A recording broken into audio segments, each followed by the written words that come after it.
Hi అండి. అందరికీ నమస్కారం. Welcome to my channel. ఈ వీడియోలో ఉద్యోగులకు మరియు పెన్షనర్లకు 3% డీఏ, డీఆర్ పెంపు ఉత్తర్వులు, పెండింగ్ డీఏ విడుదల పూర్తి సమాచారాన్ని వీడియోలో తెలుసుకుందాము. వీడియో అయితే ఎక్కడ కానీ స్కిప్ చేయకుండా ఎండ్ వరకు చూసేయండి. అప్పుడే ఇన్ఫర్మేషన్ పూర్తిగా అర్థమవుతుంది. అలాగే వీడియో చూస్తున్న ప్రతి ఒక్కరూ లైక్ చేయండి ఫ్రెండ్స్. ఈ వీడియోని తోటి ఉద్యోగ, పెన్షనర్ మిత్రులతో అయితే షేర్ చేయండి. కొత్తగా మన ఛానల్ చూస్తున్న వారైతే సబ్స్క్రైబ్ చేసుకోండి. సబ్స్క్రైబ్ చేసుకుంటే నేను చేసే వీడియోస్ అన్నీ మీ వరకు రీచ్ అవుతాయి. సో ఫ్రెండ్స్, ఇక విషయానికి వచ్చినట్లయితే మొదటిది కేంద్ర ప్రభుత్వ ఉద్యోగుల డీఏ. కేంద్ర ప్రభుత్వ ఉద్యోగులకు 3% డీఏ వస్తుందని వార్తలొస్తున్నాయి. అయితే దీనికి సంబంధించి అధికారిక ఉత్తర్వులు రావడానికి ఇంకా కొంత సమయం అయితే పడుతుంది. మరి తెలంగాణ ఉద్యోగుల డీఏ పెండింగ్‌లో. తెలంగాణ ప్రభుత్వ ఉద్యోగులకు ఇప్పటివరకు 5 డీఏలు పెండింగ్‌లో ఉన్నాయి.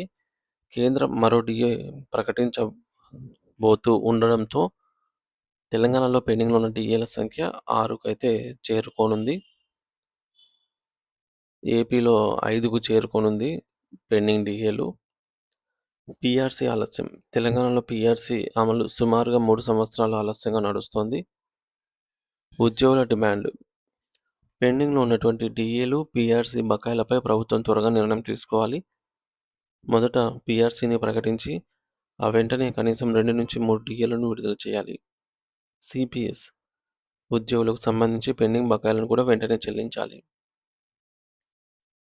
ప్రస్తుత పరిస్థితి అసహనం. బకాయిల చెల్లింపులో జరుగుతున్న ఆలస్యంపై ఉద్యోగులు, ఉపాధ్యాయులు మరియు పెన్షనర్లు తీవ్ర ఆగ్రహంతో ఉన్నారు. దసరా, దీపావళి పండుగలు రానుండడంతో ఉద్యోగులు సంతోషంగా పండుగలు జరుపుకునే విధంగా ప్రభుత్వం తగిన చర్యలు తీసుకోవాలని కోరుతున్నారు. ప్రభుత్వానికి విన్నపం. ప్రభుత్వం అంటే ఉద్యోగులేనని, వారిని వేరుగా చూడకూడదని, ఉద్యోగుల సమస్యలను పరిష్కరించి వారిని ఇబ్బందులకు గురి చేయవద్దని ఈ కంటెంట్ ద్వారా అయితే ప్రభుత్వానికి విజ్ఞప్తి చేయడం జరిగింది.